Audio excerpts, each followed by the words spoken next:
The story of the Mamluks doesn't begin on a battlefield. It begins with a strange idea that somehow worked.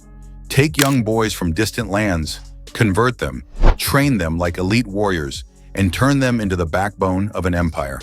It sounds insane by modern standards. But in the medieval Islamic world, this system produced some of the most disciplined soldiers on the planet.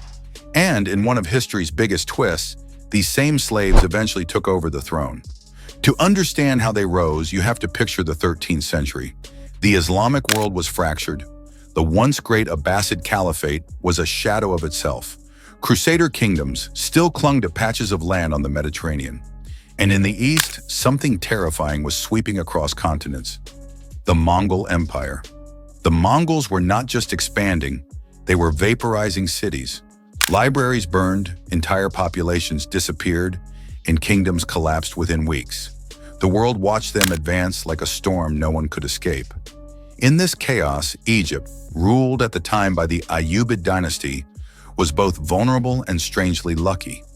Inside Egypt, the Mamluks were becoming something more than a military class. Over decades, they had built a tight brotherhood based on merit, loyalty, and a shared life of training. They were expert horsemen, masters of the composite bow, and brutal close combat fighters. They were paid well, trusted deeply, and eventually became too powerful to ignore. Then something happened that changed everything. The death of Sultan as-Salih Ayyub in 1249. His death came in the middle of a crisis. A crusader army, led by Louis IX of France, had just landed in Egypt.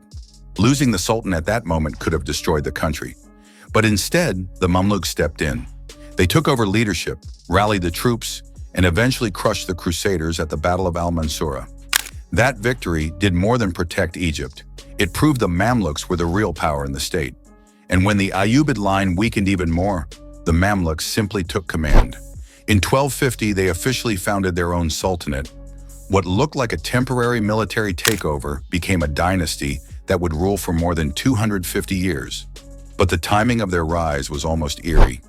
Because in the east, the Mongol wave was getting closer by the day. Hulagu Khan, grandson of Genghis and commander of the Mongol armies in the Middle East, had already taken Baghdad in 1258. The city didn't just fall, it ceased to exist as a center of civilization. The Abbasid Caliph was killed. The Middle Eastern world went into shock. The Mongols looked unstoppable. After Baghdad, the Mongols moved west. Syria, Aleppo, Homs. Cities surrendered or were crushed. Some tried to negotiate, but everyone knew the truth. Resistance meant destruction. Submission meant survival. By 1260, the Mongol frontier reached the borders of Egypt. This was the moment when every ruler in the region took one look at the Mongol record and thought the same thing. No one can fight these people. No one except a new power that didn't fear death, didn't rely on bloodline privilege, and didn't know how to run from a fight. The Mamluks. The Mongols sent a message to Egypt demanding surrender. The tone was familiar. Submit or be wiped out. Most kingdoms had obeyed, but Egypt was now led by a man who didn't bend to threats, Sultan Saif ad-Din Qutuz. Qutuz was a Mamluk who had risen through the ranks the hard way. He wasn't royalty, and he didn't care to act like it. He executed the Mongol envoys, a move that, in most cases, was suicide. But Qutuz knew something the Mongols didn't. Egypt's army wasn't like the others they had crushed. It was built for mobility, precision, and shock tactics, skills perfectly suited for countering Mongol warfare. Still, Qutuz needed help, and that help came in the form of a legend in the making, Baybars al-Bundugdari. Baybars had already proven himself during the wars against the Crusaders. He had sharp instincts and a talent for reading battles before they unfolded. If Qutuz was the leader Egypt needed, Baybars was the weapon it needed. The Mongol army invading Syria was led by Kitbuka, one of Hulagu Khan's most loyal commanders. Hulagu himself had returned east because of the death of the great Khan Monka, leaving Kitbuka with a smaller force, but still a terrifying one. And Kitbuka believed he could take Egypt without much trouble. He had no idea what was waiting for him. As the Mongols advanced toward Palestine, Qutuz and Baybars moved north. They didn't hide. They didn't stall. They marched straight toward the enemy, choosing the place where history would hinge, the plain of Ain Jalut. Ain Jalut wasn't just a random battlefield. It was a valley surrounded by hills, with springs that fed into the Jezreel Valley. Baybars knew that the terrain was perfect for an ambush. An ambush was the only hope. On September 3rd, 1260, the two sides faced off. The Mamluks opened the fight with a hit-and-run assault led by Baybars. This wasn't recklessness, it was calculated. The aim was to provoke Kitbuka into committing his full force and chasing the Mamluks into the valley. And Kitbuka fell for it. He pushed his army forward, confident he could crush the fleeing Mamluks. But as they entered the valley, the ground shifted, literally and strategically. From the ridges above, hidden Mamluk forces surged forward. Kutuz's main army closed the trap. The Mongols fought with their usual fury, but for the first time in decades, they were the ones caught off guard. Their mobility meant nothing in a narrow valley.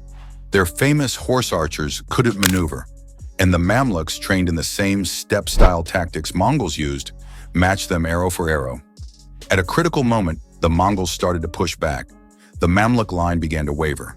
And this is where Kutuz did something no one expected.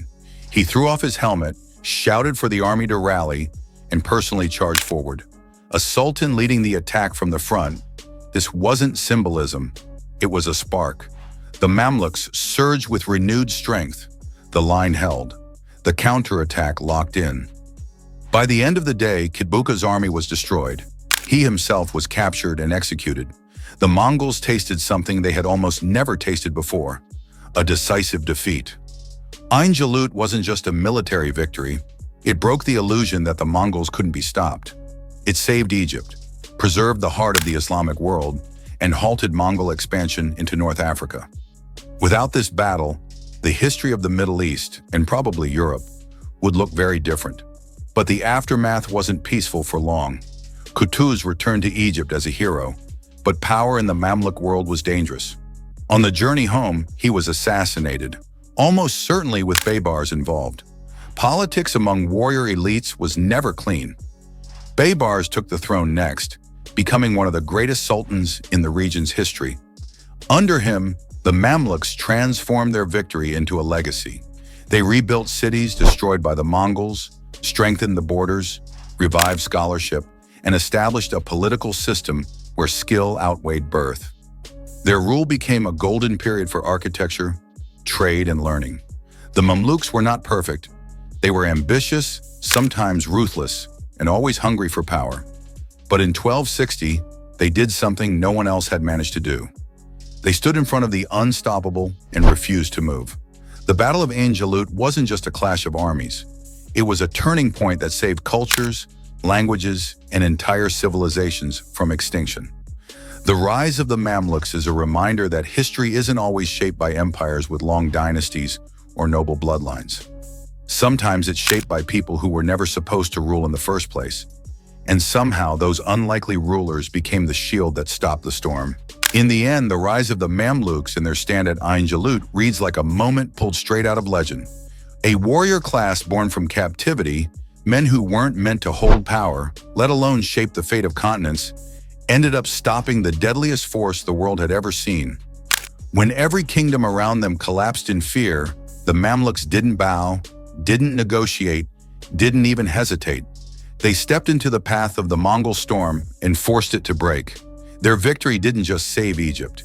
It saved the cultural heart of the Islamic world, preserved cities that would have vanished from the map, and slammed the door on Mongol expansion toward North Africa and Europe. Without Ain Jalut, the political, religious, and intellectual landscape of the Middle East, and far beyond, would be unrecognizable. What makes their story hit even harder is that it wasn't built on royal bloodlines or ancient claims.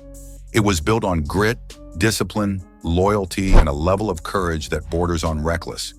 The Mamluks weren't perfect, but in 1260, they did what no empire, no dynasty, no mighty ruler could do. They made the unstoppable look human. The rise of the Mamluks is a reminder that history isn't always written by kings. It's often rewritten by those who were never supposed to wear the crown at all.